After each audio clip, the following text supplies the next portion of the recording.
Hello everyone, welcome to another episode of Jay's Beer Review. Sticking with the theme of the Belgian beers I've been doing the past couple days, the Westphalian 12, the St. Barnabas 12. Today I'm going to do the Trappistes Rochefort 8. Now this beer here is 9.2% alcohol by volume, and I have had the Rochefort 10, and I had it a long time ago. Actually, right around a year ago, I'm thinking. It was because I remember doing it in front of my Christmas tree. And I remember thinking to myself that it was a very good beer, but I remember it was a little bit on the boozy side. It wasn't enough to hurt it, but it was enough to not make me like want to go and have it on the regular. And a lot of people recommended that maybe I try the 8 because it has all the great flavors of the 10, but it is a little less boozy, and that's what I'm going to find out today. That also being said, you know, back when I did the Rochefort 10, it was like one of the first few Belgians I ever had, so my palate wasn't really adjusted to the different style of beer that a Belgian is compared to, you know, American beers that I've been used to. So maybe now being adjusted to Belgian, knowing what to expect, knowing what flavors I'm going to probably get out of it, maybe that also will help as well. So those are the type of things I'm looking for. And this beer does rank really well with some of the other Belgians out there, so I'm excited to give it a try. The glass I'm going to use today is my Duvel Tulip Snifter style glass here. You know, it's a Trappist beer, so you probably should use a Trappist glass. This isn't a Trappist glass, but, you know, I figured I want to switch it up and not use the same one that I always use. So with that said, we're going to go ahead and give this a try.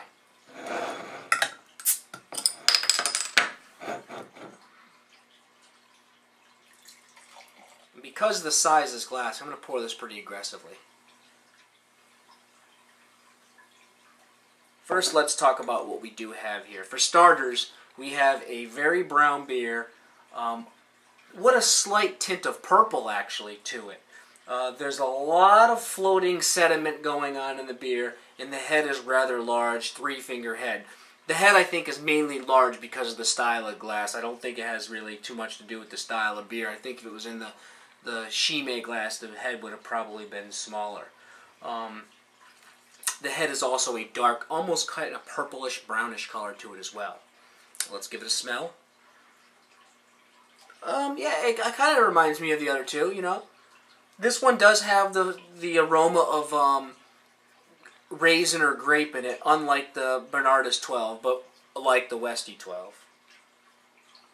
There's a touch of booze, but it doesn't seem overbearing. And there does seem to have like a caramel aroma as well. You can see like the sediment just sitting right at the bottom of the glass, or this bottle here. Wow, look at that in there. Yeah, you probably can't see it, but there's a lot in there. And I didn't swirl it because I've been told not to do that with my Belgians. So anyway, let's give it a try. Cheers.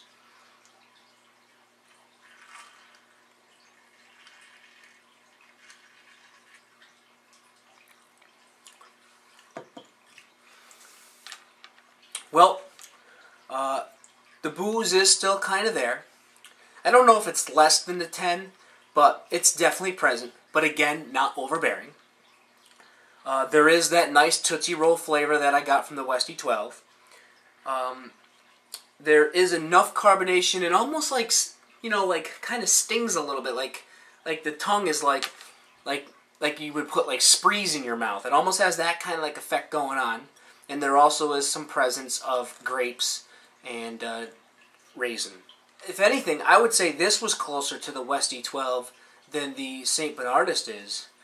And this one seems to have a bottle date of 11/3/14, which leads me to believe that this is good until March 11th of 2014. And that would lead me to think that this beer is probably about 9 to 10 months old, is what I'm thinking, somewhere in that range. Again, these beers tend to hit their peak flavor around 2 years, so I'm probably drinking a little premature. But I have to say, I'm not minding this. You know, I'm not blown away by it, but I'm thinking this is pretty tasty. Yeah, I am starting to like be more adapted to these Belgian-style beers. I'm also starting to like know what to expect. A lot of the, and I am thinking it's a quad based on the fact that the flavors are very similar. I guess my next agenda that I want to hit with some of these Belgians is try a different style of Belgians, so I'm not always getting the same exact or similar flavors, to see what else I like. I know I tend to like Belgian strong ales, or like Belgian white ales. So now maybe I ought to try some other different ones. Like I know in my area, Omegan Brewery, they're like known as like the best Belgian style beer in you know, the U.S. or New York or whatever.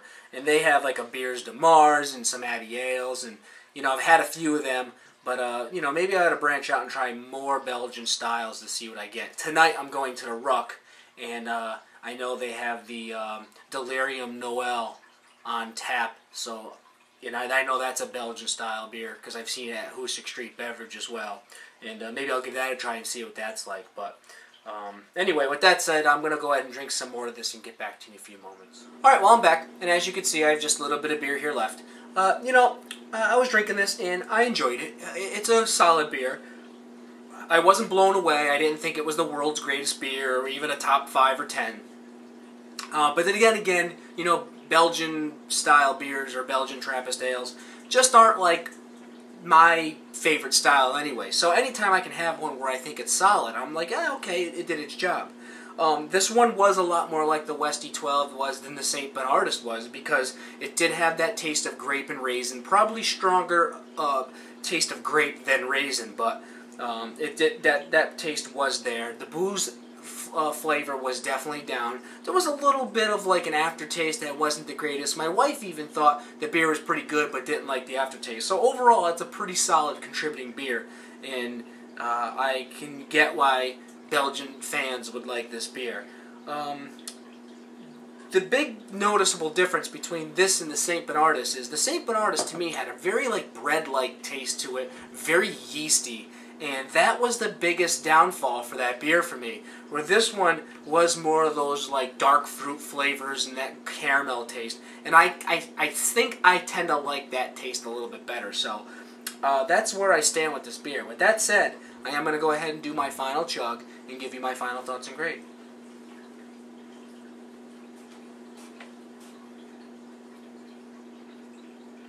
As far as final thoughts and grade, the other noticeable difference between this and the Westie 12 or even the St. Bernardus is it wasn't as smooth as those. There was a little bit more of tartness to it that made it a little bit more difficult to drink, but again, nothing overwhelming. So my final grade for this beer is I'm going to call this good. I'm not going to call it very good or top-notch or excellent. There's people probably out there that rank this beer extremely high. I think it gets like a 97 on rate beer. But, you know, I just thought it was a good beer. And that's with, you know, taking into consideration that it's probably being drank a little premature, and Belgian's just not my favorite style. But I still thought it was a good beer, and that's where I'm going to go with my grade. So, again, that was the Trappistes Rochefort 8. And till next time, thanks for watching.